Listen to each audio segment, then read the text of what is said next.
Genesis 41. When 2 full years had passed, Pharaoh had a dream.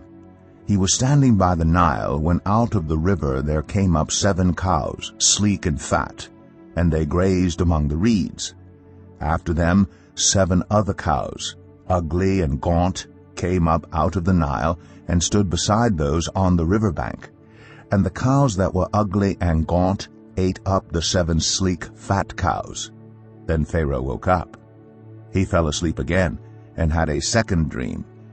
7 heads of grain, healthy and good, were growing on a single stalk.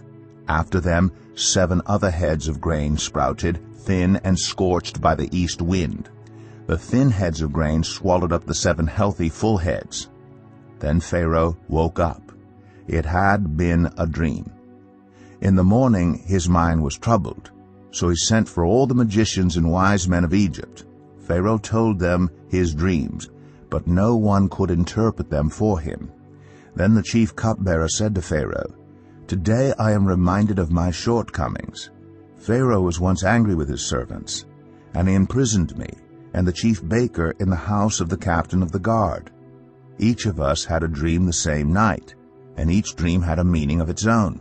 Now a young Hebrew was there with us, a servant of the captain of the guard.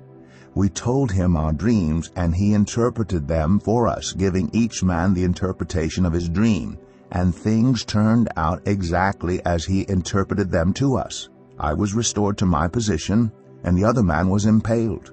So Pharaoh sent for Joseph, and he was quickly brought from the dungeon. When he had shaved and changed his clothes, he came before Pharaoh. Pharaoh said to Joseph, "I had a dream, and no one can interpret it.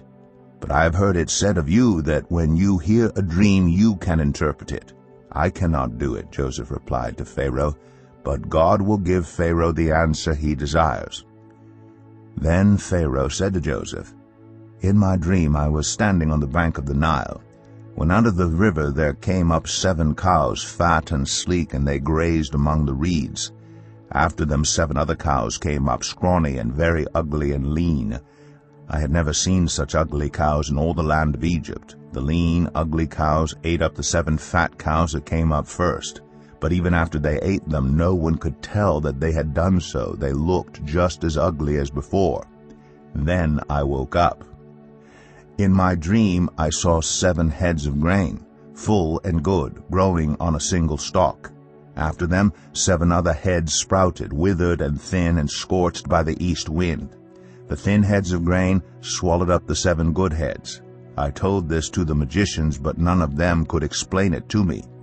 Then Joseph said to Pharaoh, "The dreams of Pharaoh are one and the same. God has revealed to Pharaoh what he is about to do. The 7 good cows are 7 years, and the 7 good heads of grain are 7 years. It is one and the same dream. The 7 lean, ugly cows that came up afterward are 7 years, and so are the 7 worthless heads of grain scorched by the east wind. They are 7 years of famine. It is just as I said to Pharaoh. God has shown Pharaoh what he is about to do. 7 years of great abundance are coming throughout the land of Egypt, but 7 years of famine will follow them. Then all the abundance in Egypt will be forgotten, and the famine will ravage the land. The abundance in the land will not be remembered, because the famine that follows it will be so severe. The reason the dream was given to Pharaoh in 2 forms is that the matter has been firmly decided by God, and God will do it soon. And now let Pharaoh look for a discerning and wise man, and put him in charge of the land of Egypt. Let Pharaoh appoint commissioners over the land to take 1/5 of the harvest of Egypt during the 7 years of abundance. They should collect all the food of these good years that are coming, and store up the grain under the authority of Pharaoh to be kept in the cities for food. This food should be held in reserve for the country to be used during the 7 years of famine that will come upon Egypt, so that the country may not be ruined by the famine." The plan seemed good to Pharaoh and to all his officials. So Pharaoh asked them, "Can we find anyone like this man, one in whom is the Spirit of God?" Then Pharaoh said to Joseph, "Since God has made all this known to you, there is no one so discerning and wise as you. You shall be in charge of my palace, and all my people are to submit to your orders. Only with respect to the throne will I be greater than you." So Pharaoh said to Joseph, "I hereby put you in charge of the whole land of Egypt." Then Pharaoh took his signet ring from his finger and put it on Joseph's finger. He dressed him in robes of fine linen and put a gold chain around his neck. He had him ride in a chariot as his second in command, and people shouted before him, "Make way!" Thus he put him in charge of the whole land of Egypt. Then Pharaoh said to Joseph, "I am Pharaoh, but without your word no one will lift hand or foot in all Egypt."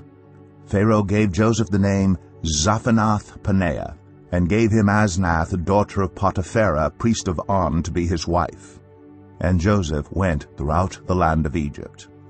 Joseph was 30 years old when he entered the service of Pharaoh, king of Egypt. And Joseph went out from Pharaoh's presence and traveled throughout Egypt. During the 7 years of abundance the land produced plentifully. Joseph collected all the food produced in those 7 years of abundance in Egypt and stored it in the cities. In each city he put the food grown in the fields surrounding it. Joseph stored up huge quantities of grain, like the sand of the sea. It was so much that he stopped keeping records because it was beyond measure.